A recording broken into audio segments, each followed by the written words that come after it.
আপনি কি মনে করেন যে জালেমদের কোনো খবর আমি রাখি না? এটা ধারণা করবেন না, সবচাইতে বেশি খবর আমি আল্লাহর কাছে আছে জালেমদের।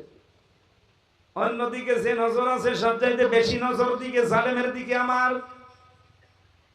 আরশ পর্যন্ত কেঁপে যায় যখন আমার কোনো বান্দা মজলুম হয়ে জালেমের জুলুমের শিকার মজলুম হয়ে আমি আল্লাহর কাছে কিছু বলতে থাকে। নবীজি এজন্য বারবার জানিয়েছেন উম্মতেরা, ইত্তাকি দাওয়াতাল মাজলুম, মজলুমের বরদোয়াকে ভয় করো। কারণ মজলুমের বরদোয়ার আল্লাহর ভেতরে কোনো পর্দা থাকে না। ফাইন্নাহা লাইসা বাইনাহু ওয়া বাইনাল্লাহি হিজাব। আমরা অনেকে শুনেছি এতদিন আল্লাহ নূরের পর্দা দিয়ে ঢাকা আছে ৭০,০০০। এটা দুর্বল হাদিস। পর্দা দিয়ে ঢাকা আল্লাহ ৭০,০০০ কিনা